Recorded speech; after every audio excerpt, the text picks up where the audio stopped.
গত 3 সপ্তাহ যাবৎ বাংলাদেশব্যাপী হত্যাযজ্ঞ, নির্যাতন, গুম এবং গণগ্রেফতারের যে ঘটনা চলছে, আমরা তাতে গভীরভাবে উদ্বিগ্ন, মর্মাহত এবং ব্যথিত। অজস্র কিশোর, তরুণ তাজা প্রাণের অকাল জীবন অবসান ঘটায় আজ অভিভাবক হিসেবে নিজেদেরকে দায়মুক্ত ভাবতে পারছি না। তাই বিবেকের তাড়নায় আমরা দেশবাসীর সামনে হাজির হয়েছি। বৈষম্য বিরোধী এই সংগ্রামের সকল শহীদের মাগফিরাত কামনার জন্য মহান আল্লাহ রব্বুল আলামিনের দরবারে দোয়া করছি। বৈষম্য, ভেদাভেদ ও জুলুমের অবসান করা ছিল ৭১-এর মুক্তিযুদ্ধের অঙ্গীকার। তা না ঘটে উল্টো এটা দেশের সর্বপর্যায়ে ভয়াবহভাবে বিস্তার লাভ করেছে। সমাজের নিচের স্তরে পড়ে থাকা সংখ্যাগরিষ্ঠ মানুষের সহ্যের সীমার বাইরে চলে গেছে বাংলাদেশের অর্থনৈতিক অবস্থা এবং এর ব্যবস্থাপনা, যার প্রতিকার ঘটাতে জনগণ আজ আত্মোৎসর্গেও পিছপা হচ্ছে না। এমন কষ্টকর পরিস্থিতির ভিতর দেশবাসীকে ছেড়ে দেওয়ার জন্য যারা দায়ী, বিচারের মাধ্যমে তাদের সাজা নিশ্চিত করে পুরো ব্যবস্থার মধ্যে স্বচ্ছতা, ন্যায্যতা ও বিশ্বাসযোগ্যতা প্রতিষ্ঠা না করা গেলে সমাজে শান্তি, শৃঙ্খলা ও আস্থা ফিরিয়ে আনা যাবে না।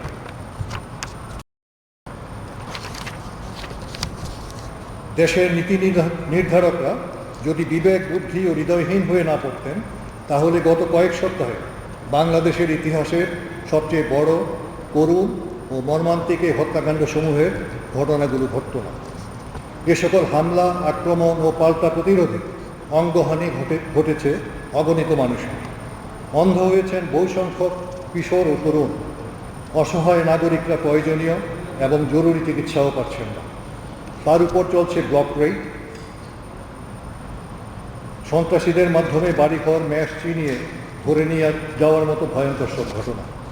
মিথ্যা মামলায় গ্রেপ্তার হয়েছেন অথবা পালিয়ে বেড়াচ্ছেন হাজার হাজার নিরপরাধ কিশোর, কিশোরী, তরুণ, তরুণী, যুবক ও যুবতী। সুস্থ মস্তিষ্কের কোনো বিবেকবান মানুষের পক্ষে দেশে এমন একটা যুদ্ধ পরিস্থিতি মেনে নেওয়া সম্ভব না। আমরা নিজেরা নিজেদের সাথে যুদ্ধ করতে পারি না। আমাদের দেশটাকে, এই প্রিয় রাজধানী ঢাকা ও জেলা শহরগুলোকে যুদ্ধক্ষেত্রে পরিণত করতে দিতে পারি না। তাই আজ এখানে দাঁড়িয়ে ব্যর্থহীন ভাষায় বলছি, ইনশাল্লাহ তা আমরা করতে দেব না। সকল শ্রেণী ও পেশার মানুষকে সাথে নিয়ে ঐক্যবদ্ধভাবে শান্তি প্রতিষ্ঠায় প্রচেষ্ট থাকবে। কোটা সংস্কার আন্দোলনের শুরুটা দেশবাসী দেখেছেন, এর কোনো কিছুই মানুষের স্মৃতি থেকে মুছে যাওয়ার কথা নয়। প্রথম পক্ষ অর্থাৎ শিক্ষার্থীরা শান্তিপূর্ণভাবে তাদের আন্দোলন এগিয়ে নিয়ে যাচ্ছিল। সারা দেশের শিশু, কিশোর ও তরুণরা শত উস্কানি, হামলা ও নির্যাতনের মধ্যেও ধৈর্য ধরে শৃঙ্খলার সাথে আস্তে আস্তে আইন মেনে সামনে পা বাড়াচ্ছে।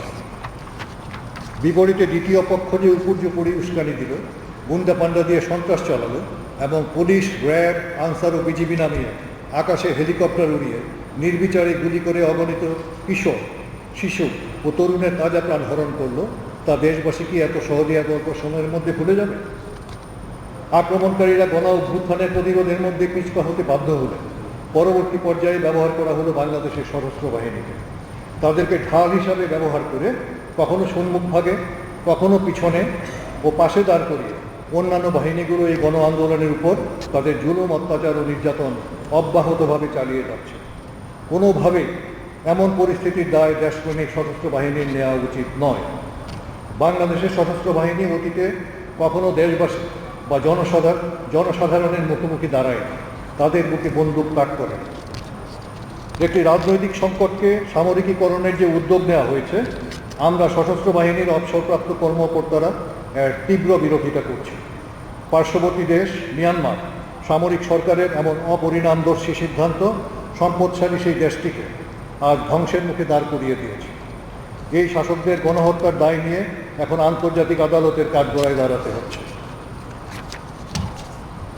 অর্থনৈতিক, সামাজিক ও সাংস্কৃতিক পরিস্থিতি থেকে উদ্ভূত এই রাজনৈতিক সংকটকালে আমরা ক্ষমতাসীন সরকারের প্রতি রাজপথ থেকে সশস্ত্র বাহিনীকে তাদের ছাউনিতে ফিরিয়ে নেওয়ার আহ্বান জানাচ্ছি।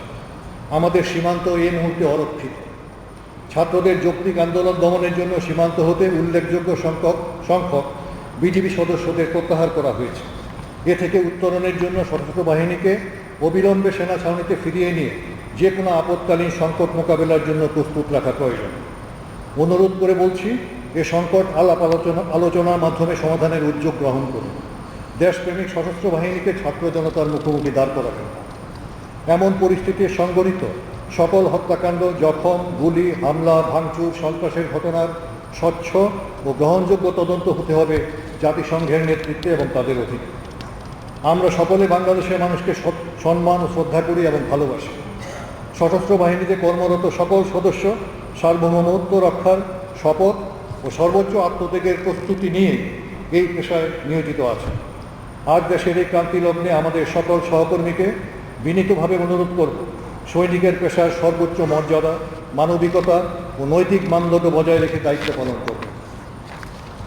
বিশ্বশান্তি প্রতিষ্ঠায় বাংলাদেশের সশস্ত্র বাহিনী গত 3 দশক ধরে অক্লান্ত পরিশ্রম ও ত্যাগের মাধ্যমে যে সম্মান, মর্যাদা ও গৌরব অর্জন করেছেন, তা আজ কঠিন পরীক্ষার মুখোমুখি দাঁড়িয়েছে। সার্বজনীন মানবাধিকারের সর্বোচ্চ আন্তর্জাতিক মান রক্ষা করেই আপনাদের সকলকে নিজ দেশের জনগণের পক্ষে দাঁড়াতে হবে। চোখের সামনে আমরা নিজেদের মাতৃভূমিকে ধ্বংস হতে দিতে পারি না। দেশ মাতৃকার স্বাধীনতা ও সার্বভৌমত্ব রক্ষার এই মহান ব্রত পালনে আল্লাহ নিশ্চয়ই আমাদের সকলের সহায় হবেন। ইনশাআল্লাহ তিনি নিশ্চয়ই আমাদের হেফাজত করবেন। আমাদের সকলেই একে অন্যের জন্য দোয়া করবেন। আল্লাহ হাফিজ।